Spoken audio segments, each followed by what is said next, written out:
Oke, di video kali ini kita akan membahas jenis titrasi yang kedua, yaitu titrasi antara asam lemah dan basa kuat. Nah, ini sebenarnya secara konsep itu mirip dengan titrasi yang sudah kita bahas di video sebelumnya. Cuman bedanya di sini, titrasinya itu antara asam lemah dan basa kuat. Jadi, kita lihat di sini, kita tahu CH3COH itu adalah suatu asam lemah, sementara NaOH itu adalah suatu basa kuat. Artinya di sini kita melakukan titrasi asam lemah oleh basa kuat. Kita mentitrasi asam lemah oleh basa kuat. Kita tahu di sini CH3COH dia itu berperan sebagai analit.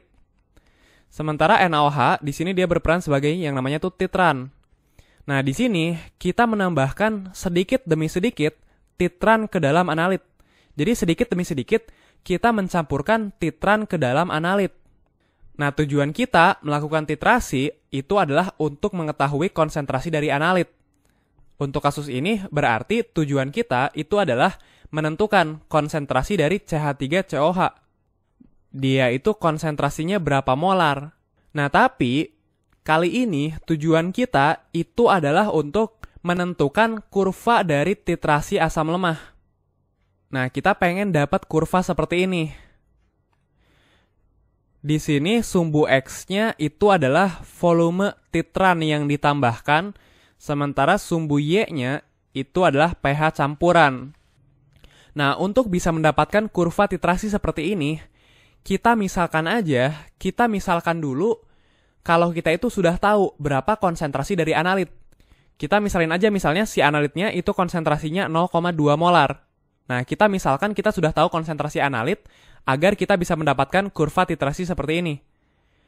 Oke, jadi ini dari video sebelumnya sebenarnya sudah kelihatan pada suatu titrasi itu tuh terdapat 4 kondisi di mana tiap kondisi itu memerlukan jenis perhitungan yang berbeda. Yaitu pertama, ketika titran itu belum ditambahkan. Yang kedua, ketika jumlah analit berlebih. Yang ketiga, di titik ekivalen. Yang keempat, ketika jumlah titran berlebih. Oke, kita bahas satu persatu.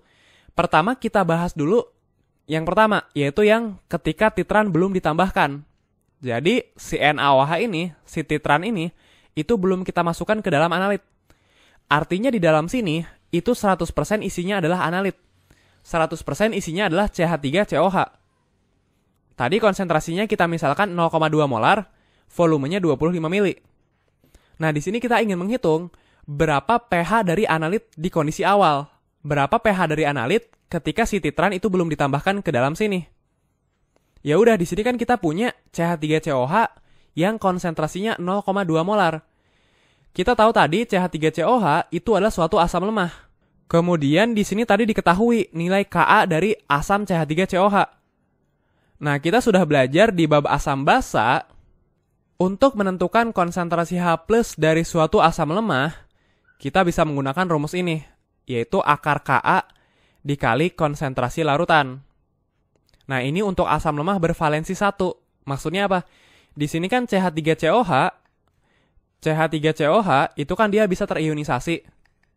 Dia bisa terionisasi membentuk CH3COO- dan H+. Nah, di sini dia melepas satu buah ion H+.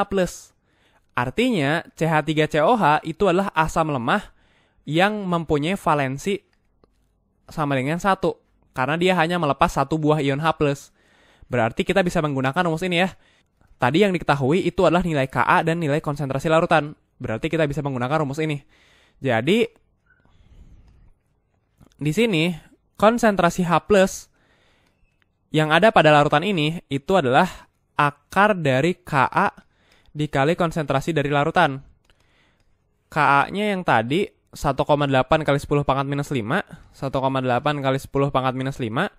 Konsentrasi larutannya ini nih, konsentrasi dari CH3COH, yaitu 0,2 molar. Ini dapat hasilnya adalah 1,897 kali 10 pangkat minus 3 molar. Nah, ini adalah konsentrasi H+ yang ada pada larutan ini. Ya udah, sekarang kita hitung nilai pH-nya. Kita sudah sering belajar, pasti pH-nya itu 3 dikurangi log 1,897. 3-nya ini dapat dari sini, 1,897-nya dapat dari sini. Jadi ini sama dengan 2,7. Nah, ini adalah pH awal. pH ketika si titran itu belum kita tambahkan ke dalam analit. Sekarang kita hitung pH-nya ketika si titran itu sudah kita tambahkan ke sini sebanyak 10 mili. Artinya nanti di dalam sini itu ada campuran antara CH3COH dan NaOH. Nah, apa yang akan terjadi? Kita udah sering belajar, kedua senyawa ini itu akan mengalami reaksi. Jadi si CH3COH dan NaOH itu akan mengalami reaksi. Jadi CH3COOH itu akan bereaksi dengan NaOH. Ini reaksinya sudah sering kita bahas ketika kita membahas tentang hidrolisis garam. Pasti di sini produknya itu adalah CH3COONA dan H2O. Sekarang kita tulis mula-mula bereaksi dan yang tersisa. Kita hitung berapa jumlah mol mula-mula dari CH3COH dan NaOH. Kita tahu jumlah mol itu sama dengan konsentrasi dikali volume. Berarti jumlah mol CH3COH itu adalah 0,2 molar dikali volumenya 25 mili. 25 mili. 0,2 dikali 25 ini sama dengan 5. Jadi jumlah molnya itu sama dengan 5. Nah, tapi kita lihat, ini satuan konsentrasi itu molar, ini satuan volume itu mililiter. Nah, karena ini satuannya mililiter, berarti ini bukan 5 mol, tapi 5 milimol. Karena di sini satuannya mililiter. Nah, kecuali di sini satuannya liter. Kalau di sini satuannya liter, di sini satuannya mol. Nah, tapi karena di sini satuannya mililiter, berarti di sini milimol. Jadi CH3COH itu awalnya kita punya sebanyak 5 milimol. Sekarang kita hitung yang NaOH. Jumlah mol itu sama dengan konsentrasi dikali volume. Konsentrasinya 0,2 molar, volumenya 10 mili. Berarti ini sama dengan 2 milimol. Berarti di awal kita punya 2 milimol NaOH. Ini awalnya nggak ada, ini awalnya berapa nggak penting. Nah, di sini kelihatan si NaOH dia itu akan berperan sebagai pereaksi pembatas. Dia itu akan habis bereaksi karena jumlahnya lebih sedikit. Berarti di sini dia bereaksi semuanya sehingga tidak ada yang tersisa. Nah, karena ini koefisiennya sama-sama 1, berarti kalau di sini 2, di sini juga 2. Sama-sama negatif, di sini juga 2, tapi dia positif. Sehingga nanti di akhir kita akan punya CH3COH sebanyak 3 milimol dan CH3CONA sebanyak 2 milimol. Oke, kalau kita amati di sini, si analit alias si CH3COH dia itu tersisa. Sementara si titran dia itu habis. Nah, ini berarti dia masuk ke kondisi yang kedua. Jenis kondisi yang kedua yaitu ketika jumlah analit berlebih. Nah, kondisi yang kita bahas tadi ini adalah kondisi ketika jumlah analitnya itu berlebih. Sementara jumlah titrannya itu habis. Oke, jadi di sini kita punya suatu larutan yang isinya adalah CH3COOH dan CH3COONA. Kita tahu ini adalah asam lemah, sementara ini adalah garam. Karena dia itu merupakan reaksi antara asam dan suatu basa. Senyawa yang merupakan hasil reaksi antara asam dan basa itu pasti namanya suatu garam. Nah, ini suatu garam, ini suatu asam lemah. Kita tahu garam itu memiliki kemampuan untuk terionisasi. Jadi si CH3COONA ini, dia itu mampu terionisasi menjadi CH3COO- dan Na+. Di sini CH3CONA itu ada 2 milimol. Dia ada 2 milimol. Nah, karena garam itu kita anggap terionisasi sempurna, berarti CH3COO- di sini itu ada juga sebanyak 2 milimol. Karena dia itu terionisasi sempurna. Dan di sini koefisiennya sama-sama 1. Berarti kalau ini 2, ini juga 2.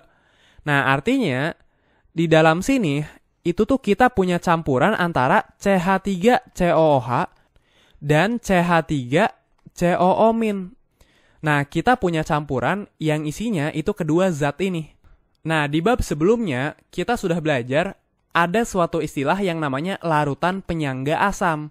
Nah, campuran ini itu tergolong ke dalam larutan penyangga asam. Jadi, kita tahu larutan penyangga asam itu terdiri atas 2 komponen, asam lemah dan basa konjugasinya. Asam lemah dan basa konjugasinya. Salah satu contoh dari larutan penyangga asam itu adalah campuran antara CH3COH dan CH3COO-.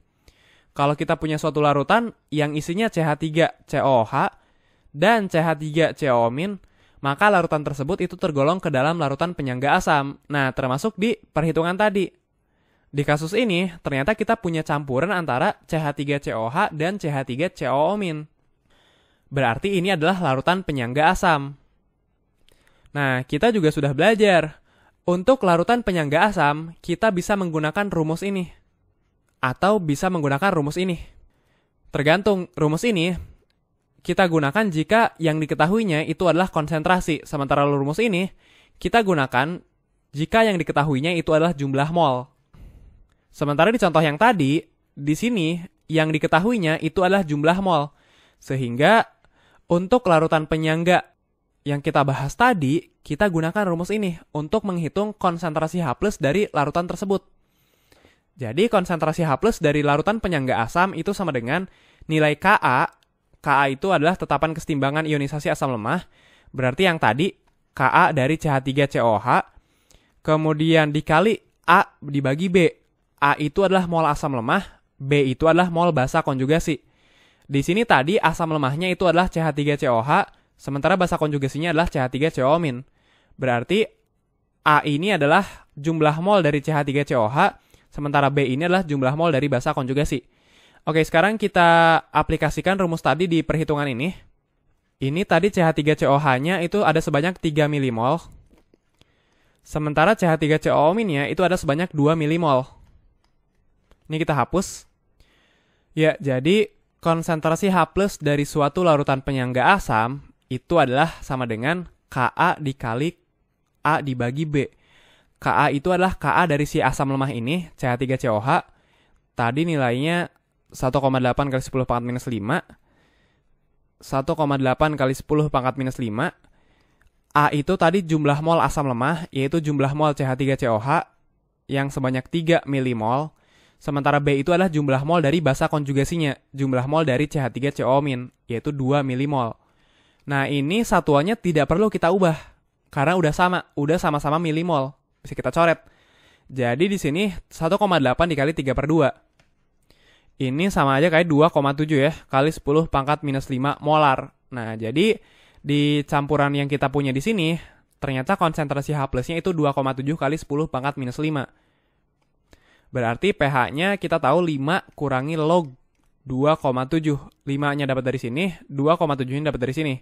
Ini sama dengan 4,57.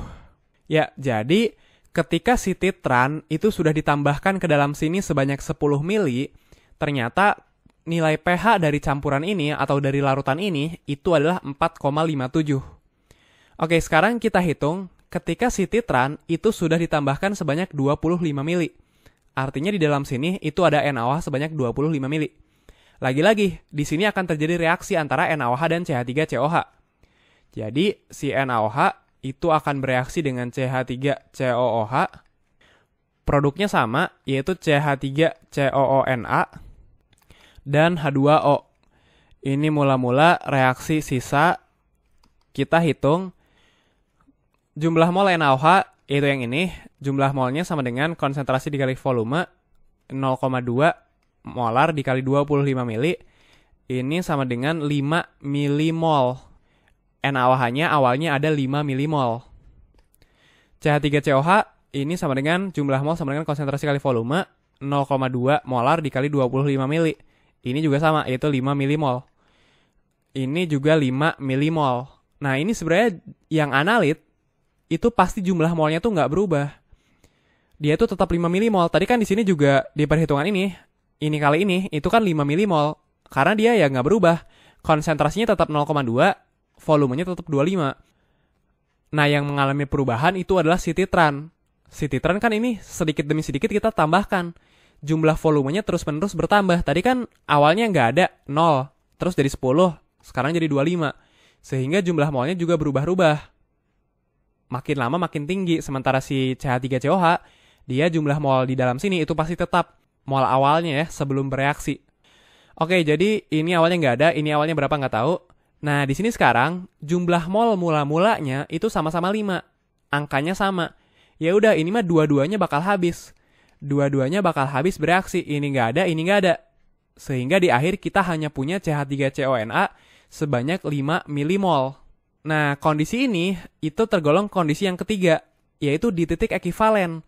Kita sudah belajar titik ekivalen itu adalah kondisi ketika seluruh asam itu tepat bereaksi dengan seluruh basa. Nah, di sini seluruh asam, yaitu CH3COH, itu tepat bereaksi dengan seluruh basa. Dua-duanya habis bereaksi. Berarti kondisi ini, itu adalah kondisi ketika titik ekivalen itu terjadi. Yaitu ketika si asam dan si basa itu dua-duanya habis bereaksi. Nah, jadi ini tergolong kondisi yang ketiga ya, yaitu di titik ekivalen. Nah, ternyata di titik ekivalen, setelah bereaksi, ternyata kita hanya punya CH3COONA. Kita tahu NaOH itu adalah basa kuat. CH3COH itu adalah asam lemah. Nah, ini basa plus asam, berarti ini adalah garam. Garam itu adalah senyawa yang terbentuk dari reaksi antara asam dan basa.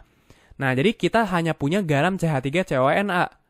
Nah, di mana garam ini itu terbentuk dari asam lemah dan basa kuat. Asam lemah dan basa kuat. Nah, ini sudah kita pelajari di bab hidrolisis. Jadi, kita sudah belajar untuk garam dari asam lemah dan basa kuat, kita bisa menghitung konsentrasi OH- dengan menggunakan rumus ini. Yaitu akar KW per KA dikali M. KW itu suatu konstanta, KW itu konstan, yaitu 10 pangkat minus 14. KA itu adalah tetapan kesetimbangan ionisasi dari asam lemahnya. Tadi kan di sini asam lemahnya, yang ini ya, CH3COH. Berarti di sini Ka di sini itu adalah Ka dari si asam lemah, yaitu Ka dari CH3COH. Yang ini ya, 1,8 kali 10 pangkat minus 5. Kemudian dikali M. M itu adalah konsentrasi dari anion garam. M itu konsentrasi anion garam. Nah, ini kita cari dulu nih. Si M-nya ini kita cari dulu. Jadi, di sini kan yang diketahui itu baru jumlah molnya. Kita pengen tahu konsentrasinya. Ya udah, kita tahu konsentrasi itu jumlah mol dibagi volume. Jumlah mol garamnya itu 5 milimol. Volumenya itu volume campuran, yaitu 25 mili tambah 25 mili, yaitu 50 mili. Nah, ini satuannya udah sama-sama mili. Ini milimol, ini mililiter. Berarti nanti di sini satuannya itu adalah molar. 5 bagi 50 itu adalah 0,1. Nah, tapi ingat, ini baru konsentrasi dari garam. Ini adalah konsentrasi dari garam CH3CONA. Sementara M yang dimaksud di rumus ini, itu adalah konsentrasi dari anion garam. Nah, kita sudah belajar di bab tentang hidrolisis bahwa si garam ini, dia itu bisa terionisasi. Si CH3COONA ini, dia itu bisa terionisasi membentuk CH3COO- dan Na+. Nah, ini ion positif, ini ion negatif. Ion positif itu biasa disebut juga dengan kation, sementara ion negatif itu biasa disebut juga dengan anion. Nah, M di sini itu katanya menunjukkan konsentrasi dari anion garam. Artinya konsentrasi dari ion negatif dari si garam. Nah, ion negatif berarti yang CH3COO-. Jadi M itu adalah konsentrasi dari CH3COO-. Ya udah, tadi konsentrasi garamnya itu 0,1 molar. Karena di sini garam itu kita anggap terionisasi sempurna dan di sini koefisiennya sama-sama 1, berarti kalau ini 0,1, ini juga 0,1. Nah, jadi konsentrasi dari anion garamnya itu adalah 0,1 molar. Ya udah, sekarang kita masukkan angka-angkanya ke dalam rumus tadi. Ini kita hapus dulu. Jadi katanya konsentrasi OH- itu sama dengan akar dari KW per KA dikali M. KW itu konstanta 10 pangkat minus 14. KA itu adalah KA dari CH3COH, yaitu yang tadi 1,8 kali 10 pangkat minus 5. 1,8 kali 10 pangkat minus 5. M itu adalah konsentrasi dari anion garam, yaitu yang ini, 0,1. Ini kalau kita hitung nanti angkanya dapat sama dengan 7,45 kali 10 pangkat minus 6. Berarti kalau konsentrasi OH- itu segini, berarti nilai pOH-nya itu pasti 6 kurangi log 7,45. 6-nya itu dapat dari sini, 7,45-nya dapat dari sini. Ini 5,13. Ini baru pOH, yang mau kita cari itu adalah pH-nya. Ya udah, pH tambah pOH itu kan pasti sama dengan 14. Berarti pH-nya itu 14 kurangi pOH. 14 kurangi 5,13. Ini sama dengan 8,87. Ya, jadi ternyata di kondisi ini, di titik ekivalen ini, ternyata pH dari campuran ini itu adalah 8,87. Ya, jadi pH-nya semakin tinggi ya. Tadi 4,5, sekarang naik jadi 8,87. Sekarang kita bahas yang terakhir, yaitu ketika NaOH yang kita tambahkan ke sini, itu jumlahnya sudah 30 mili. Sama, di sini akan terjadi reaksi antara NaOH dan CH3COOH. Produknya sama, CH3COONa dan H2O. Mula-mula reaksi sisa, yang CH3COH pasti jumlahnya sama, nggak berubah, pasti jumlahnya itu 5 milimol. Ini pasti sama dengan 5 milimol. Nah, yang berubah itu NaOH. Sekarang NaOH jumlah molnya itu sama dengan konsentrasi kali volume 0,2 molar dikali 30 mili. Ini sama dengan 6 milimol. Jadi NaOH-nya itu 6 milimol. Ini awalnya nggak ada, ini awalnya berapa nggak tahu. Di sini kelihatan si CH3COH itu jumlahnya lebih sedikit. Ini 5, ini 6. Berarti dia itu akan berperan sebagai pereaksi pembatas. Dia itu akan habis semuanya. Ini negatif 5 juga, ini positif 5. Ini positif 5. Ini habis, ini 1.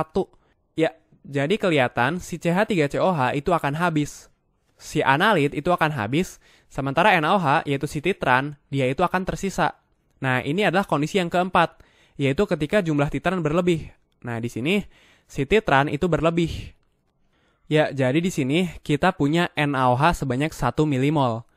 Kita tahu NaOH itu bisa terionisasi, membentuk Na+ dan OH-. NaOH-nya tadi 1 milimol. Nah, karena dia itu suatu basa kuat, artinya dia itu terionisasi sempurna. Dan karena di sini koefisiennya sama-sama 1, berarti kalau di sini 1 milimol, di sini juga 1 milimol.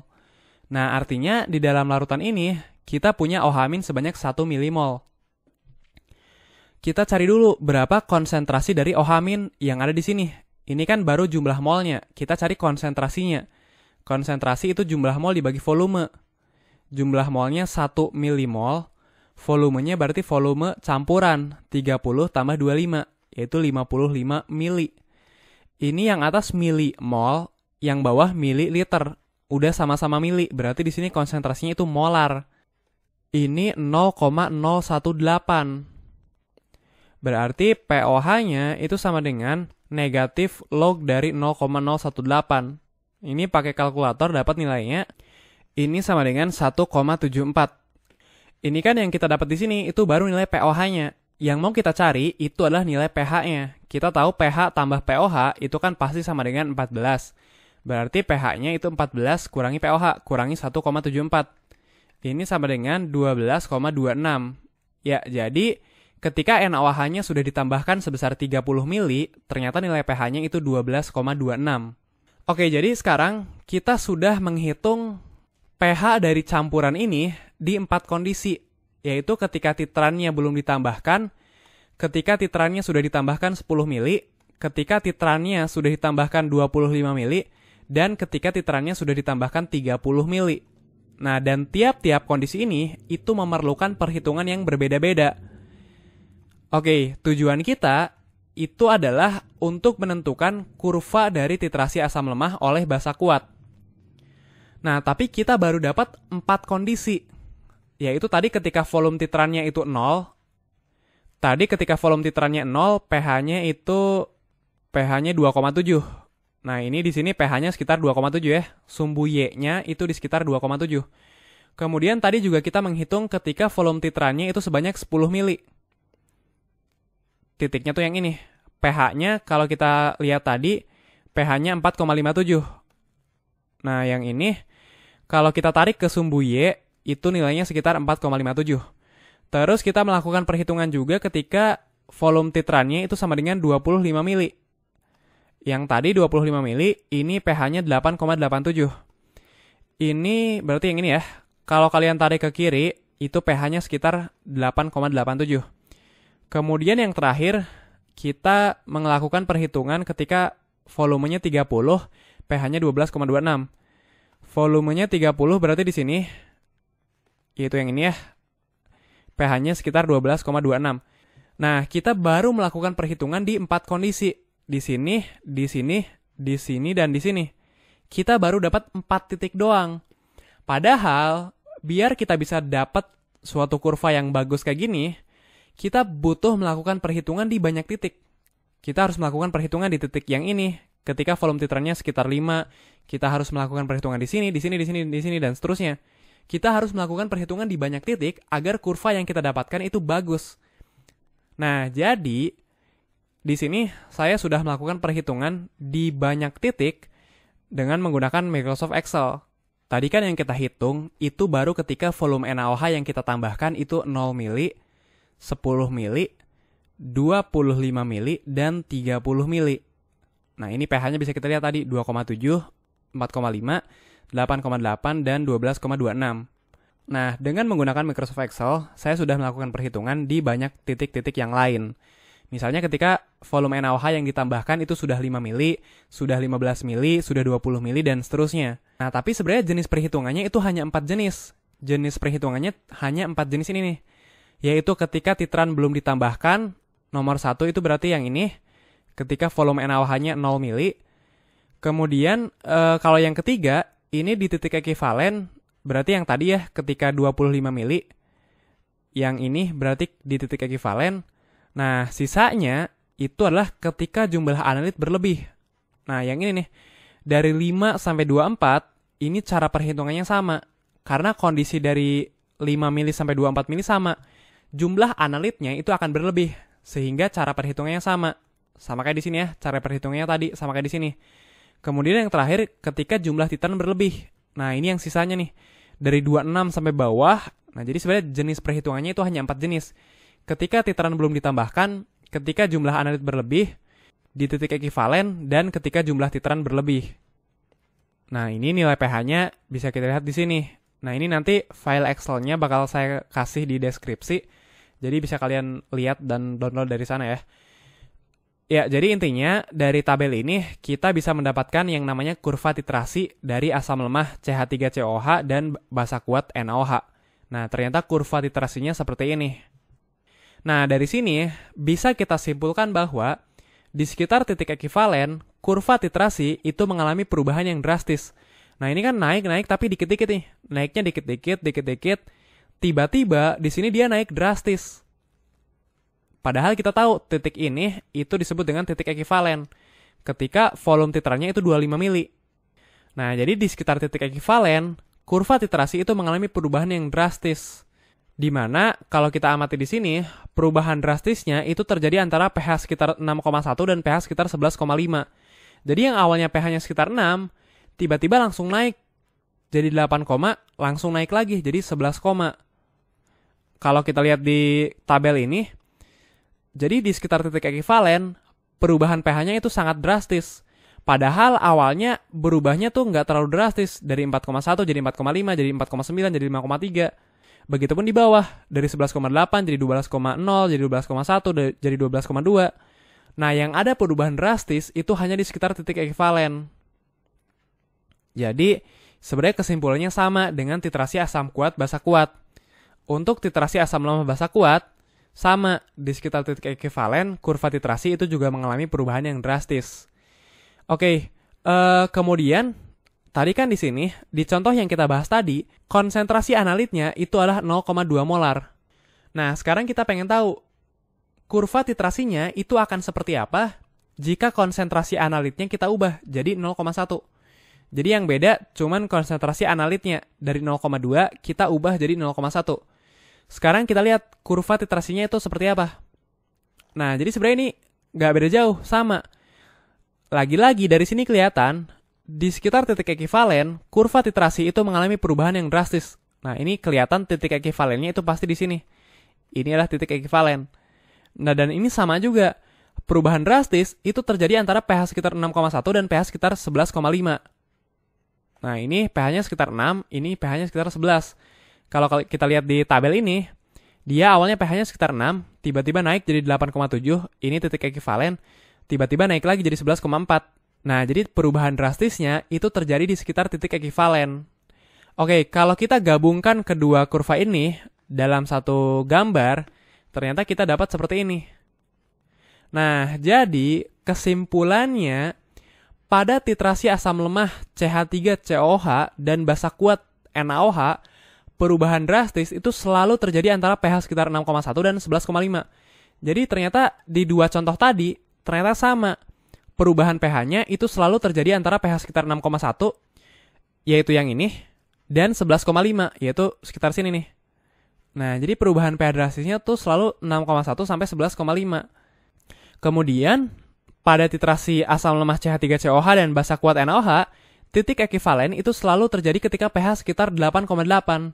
Nah, di contoh yang pertama, titik ekivalennya 8,87.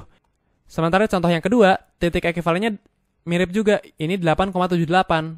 Nah, jadi kesimpulannya, titik ekivalen, yaitu yang ini, itu selalu terjadi sekitar pH sekitar 8,8. Sekitar sini ya. Nah, ini jika titrasinya itu antara asam lemah CH3COH dan basa kuat NaOH. Pertanyaannya gimana kalau asam lemah dan basa kuatnya itu berubah? Bukan lagi CH3COH, bukan lagi NaOH. Nah, mungkin pH-nya tidak sekitar 8,8. Nah, tapi konsep perhitungannya atau cara perhitungannya itu sama, mirip. Yang penting titrasinya antara asam lemah dan basa kuat. Ya, kita bisa melakukan perhitungan yang sama. Mungkin nanti yang beda itu adalah nilai Ka-nya. Ini kan nilai Ka ini itu hanya berlaku untuk asam lemah CH3COH. Jika asam lemahnya bukan CH3COH, nanti Ka-nya berubah. Nah, tapi konsep perhitungannya, konsep untuk mencari kurva titrasinya itu sama. Dan nanti kesimpulannya juga pasti mirip, yaitu di sekitar titik ekivalen, kurva titrasinya mengalami perubahan drastis. Nah, tapi mungkin yang rada beda itu perubahan drastisnya terjadi antara pH berapa dan pH berapa. Mungkin nilai ini akan bervariasi jika asam lemah dan basa kuatnya itu bukan CH3COH dan NaOH. Nah, tapi konsep perhitungannya sama ya. Oke, sekarang kita tarik napas dulu. Tadi sudah selesai pembahasannya tentang kurva titrasi asam basa. Sekarang gini, tujuan kita melakukan titrasi itu kan untuk menentukan berapa konsentrasi dari analit ini. Kita melakukan titrasi tujuannya biar tahu berapa konsentrasi analit. Caranya, kita masukkan sedikit demi sedikit si titran ke dalam analit. Kita masukkan terus-menerus hingga sistem itu mencapai titik ekivalen. Nah, nanti kita bisa tahu berapa volume titran yang dibutuhkan hingga sistem mencapai titik ekivalen. Untuk contoh yang pertama tadi, kita butuh 25 mili hingga sistem ini mencapai titik ekivalen. Nah, misalnya seperti itu. Jadi kita butuh volume titran sebanyak 25 mili agar sistem itu mencapai titik ekivalen. Nah, ketika kita sudah mendapatkan konsentrasi titran, dan volume dari analit, kita bisa mencari berapa konsentrasi dari analit dengan menggunakan persamaan ini. Nah, ini cara perhitungannya tidak akan kita bahas di video kali ini, karena cara perhitungannya ini sudah kita bahas ketika kita membahas tentang konsep dasar dari titrasi asam basa. Nah, intinya, agar kita bisa tahu berapa konsentrasi dari analit, kuncinya kita harus tahu dulu berapa volume titran yang kita butuhkan hingga sistem itu mencapai titik ekivalen. Oke, jadi sekarang pertanyaannya, gimana cara kita bisa tahu berapa volume titran yang kita butuhkan hingga sistem itu mencapai titik ekivalen?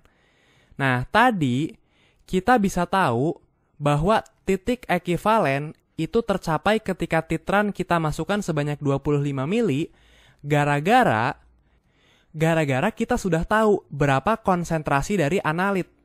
Nah, karena kita sudah tahu konsentrasi analit, kita bisa tahu bahwa di sini itu tercapai titik ekivalen. Karena mol NaOH dan mol CH3COH-nya sama. Jumlah molnya sama, sehingga keduanya itu akan habis bereaksi. Karena habis bereaksi berarti sistem itu mencapai titik ekivalen. Nah, tapi kan di kondisi nyatanya, di kondisi realnya, kita nggak tahu nih. Kita nggak tahu berapa konsentrasi dari CH3COH. Kita nggak tahu berapa konsentrasi dari analit. Sehingga kita tidak bisa menentukan apakah di situasi ini, di kondisi ini, sistem itu sudah mencapai titik ekivalen atau belum. Kita tidak bisa menghitung berapa mol CH3COH. Sehingga kita tidak bisa tahu apakah di sini itu tercapai titik ekivalen atau tidak. Nah, jadi caranya gimana? Caranya gimana? Kita bisa tahu di volume berapa, di volume titran berapa, sistem itu mencapai titik ekivalen. Nah, kuncinya kita lihat tadi. Kita tahu tadi di sekitar titik ekivalen, kurva titrasi itu mengalami perubahan pH yang drastis. Ya udah, kita lihat aja. Kalau ternyata dia pH-nya berubah drastis, oh berarti di sana itu terjadi titik ekivalen.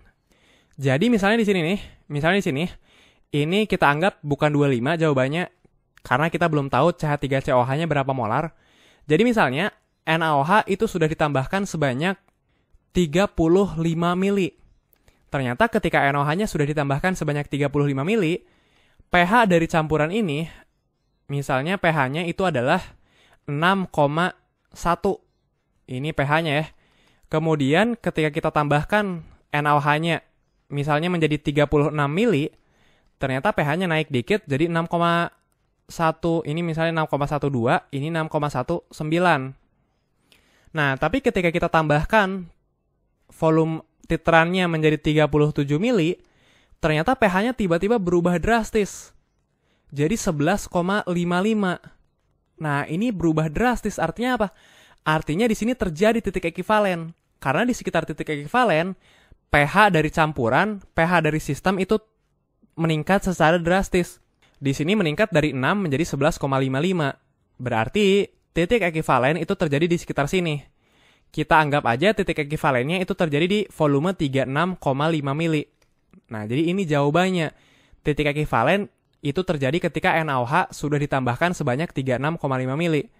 Kalau kita udah tahu angka ini, ya udah kita masukkan angka ini, kemudian angka ini ke rumus ini untuk mendapatkan berapa konsentrasi dari CH3COH. Oke, sekarang persoalannya kita tidak bisa tahu pH dari campuran ini. Kita kan nggak bisa tahu ketika kita tambahkan 35 mili NaOH ke dalam sini, oh ternyata pH-nya 6,12. Kita nggak bisa tahu. Kita bisa menghitung angka-angka pH di sini, Ini lagi-lagi gara-gara kita sudah tahu berapa konsentrasi dari analit. Kita sudah tahu berapa konsentrasi analit, makanya kita bisa menghitung pH-nya berapa. Nah, tapi kan di kondisi realnya, di kondisi nyatanya, kita tidak tahu berapa konsentrasi dari CH3COH. Artinya apa? Artinya kita tidak bisa tahu berapa pH dari si sistem ini di tiap-tiap titik ini. Kita nggak bisa tahu pH-nya 6,19, kita nggak bisa tahu pH-nya 11,55. Kita nggak bisa tahu secara tepat pH-nya itu berapa. Nah, tapi kita sudah belajar di video sebelumnya, ada satu alat yang bisa kita gunakan untuk memprediksi berapa pH dari campuran di sini. Nah, itu namanya indikator pH. Jadi, kita sudah belajar, jika kita melakukan titrasi, kita itu harus menambahkan yang namanya indikator pH. Pokoknya harus ada yang namanya indikator pH. Nah, jadi, pilih indikator pH sedemikian rupa sehingga perubahan warna itu bisa dijadikan acuan apakah sistem itu sudah mencapai atau sudah melewati titik ekivalen atau belum. Ya, jadi yang pertama harus kita lakukan itu adalah memilih indikator pH yang tepat. Karena kan kita sudah tahu indikator pH itu banyak jenisnya. Ada metil jingga, ada metil ungu, ada lakmus, ada timol biru, dan lain sebagainya. Banyak banget jenis-jenisnya. Dan tidak semua indikator ini itu bisa kita gunakan untuk titrasi yang sedang kita lakukan. Nah, katanya indikator yang bisa kita gunakan pada titrasi kali ini, yaitu titrasi antara CH3COH dan NaOH, di antaranya itu ini. Misalnya kita tinjau satu yaitu timol biru.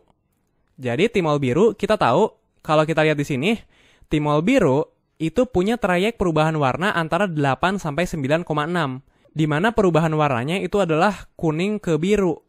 Jadi tadi trayek perubahan warnanya 8 sama 9,6. 8 itu sekitar sini, 9,6 itu sekitar sini. Artinya, jika suatu larutan kita masukkan timol biru, kita masukkan di sini indikator pH-nya itu timol biru. Si larutan ini ketika pH-nya kurang dari 8, maka larutan tersebut itu akan berwarna kuning. Nah, jadi larutan tersebut akan berwarna kuning. Jika larutan tersebut kita teteskan timol biru dan pH-nya kurang dari 8. Sementara ketika pH-nya lebih dari 9,6, maka larutan tersebut itu akan berwarna biru. Jadi dia akan berwarna biru. Nah, jadi suatu larutan yang kita teteskan timol biru, jika pH-nya lebih dari 9,6, maka larutan tersebut akan berubah warna menjadi biru.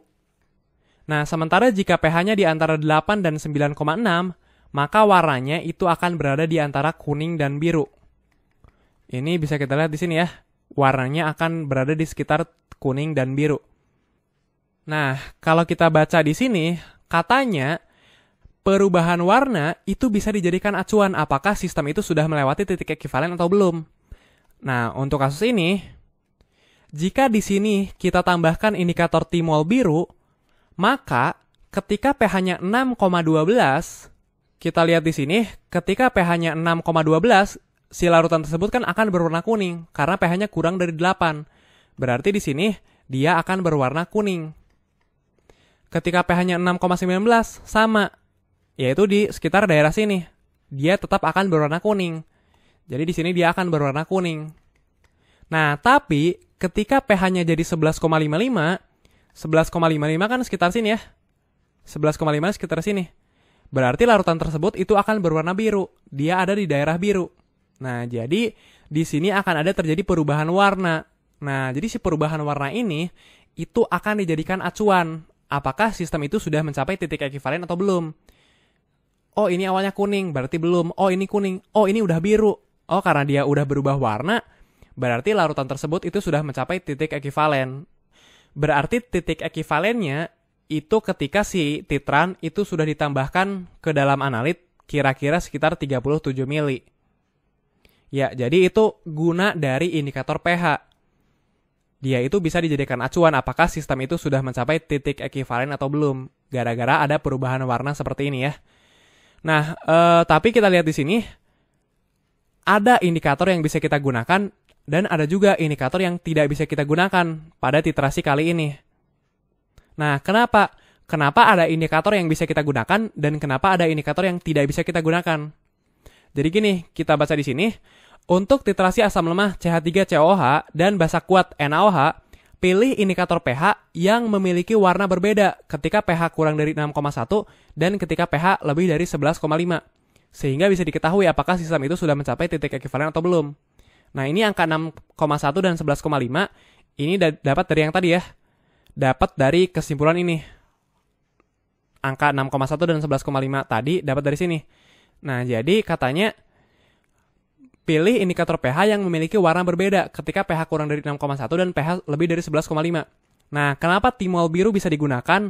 Gara-gara ketika pH larutannya kurang dari 6,1, warnanya pasti kuning. Sementara ketika pH-nya lebih dari 11,5, warna larutannya pasti biru. Nah, ini warna larutannya pasti beda, kuning dan biru. Makanya si timol biru itu bisa kita gunakan. Kita bandingkan dengan indikator yang tidak bisa kita gunakan, misalnya metil hijau. Kita lihat di sini. Metil hijau itu yang ini, dia trayek perubahan warnanya itu antara 0,2 sampai 1,8. Kuning biru juga sama. 0,2 itu sekitar sini. Ini 0,2, 1,8 ya kira-kira sekitar sini lah, 1,8. Ini trayek perubahan warnanya kuning biru. Artinya, kalau pH-nya kurang dari 0,2 dan dia ditetesi oleh indikator metil hijau, maka warna larutannya akan berubah menjadi warna kuning.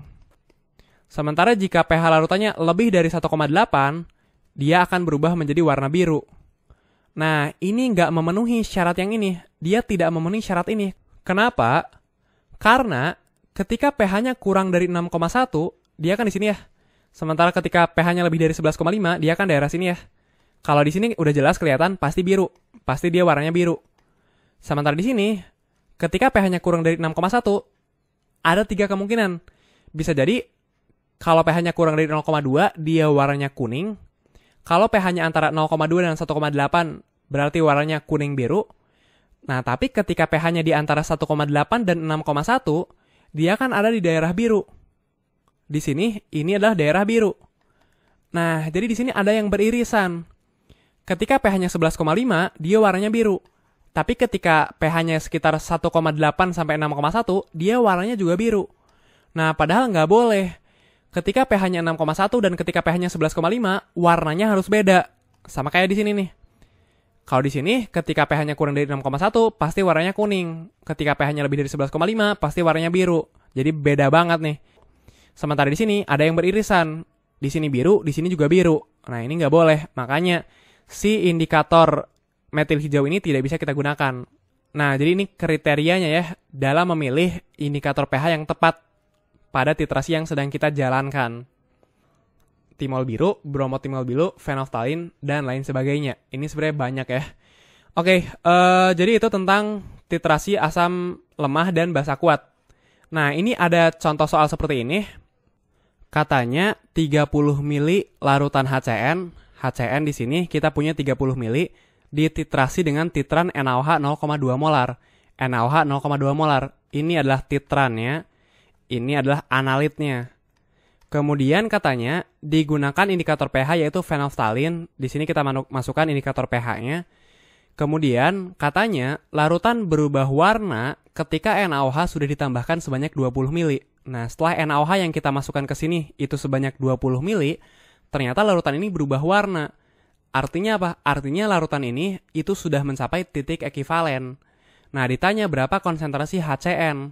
Ya udah, konsentrasi titran sudah diketahui, volume titran hingga dia mencapai titik ekivalen sudah diketahui, kemudian volume analit sudah diketahui. Nah, kita bisa menggunakan rumus yang ini ya.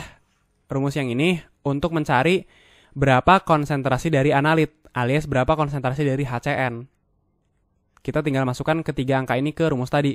Nah, ini perhitungannya tidak akan kita bahas karena sebenarnya perhitungannya itu sudah kita bahas ketika kita membahas tentang konsep dari titrasi asam basa. Jadi tidak akan kita bahas di sini ya. Oke, kita lihat aja ringkasan dari video kali ini. Pertama yang ini, jadi pada titrasi terdapat 4 kondisi di mana tiap kondisi memerlukan jenis perhitungan yang berbeda. Yaitu yang ini tadi ya, 4 ini. Nah, untuk asam lemah basa kuat, ini perhitungannya tadi beda-beda. Kalau yang ini, cara menghitungnya itu adalah menggunakan rumus cara menghitung pH dari asam lemah. Kalau yang ini, tadi yang terbentuk itu adalah larutan penyangga. Kalau yang ini, kita menggunakan rumus dari bab hidrolisis. Sementara yang ini, kita menggunakan rumus dari pH basa kuat. Nah, kemudian ini tentang kurva titrasinya. Jadi pada titrasi asam lemah ini dan basa kuat ini, perubahan drastisnya selalu terjadi antara pH sekitar 6,1 dan 11,5. Nah, di mana titik ekivalennya itu selalu terjadi di sekitar pH 8,8. Kemudian ini tentang indikator pH, jadi pilih indikator pH yang memiliki warna yang berbeda ketika pH-nya kurang dari 6,1 dan ketika pH-nya lebih dari 11,5. Sehingga bisa diketahui apakah sistem itu sudah mencapai titik ekivalen atau belum. Nah, ini beberapa indikator yang bisa kita gunakan, timol biru, bromotimol biru, dan lain sebagainya. Ini yang tidak bisa kita gunakan. Oke, setelah ini kita akan membahas tentang jenis titrasi yang selanjutnya, yaitu titrasi antara basa lemah dan asam kuat.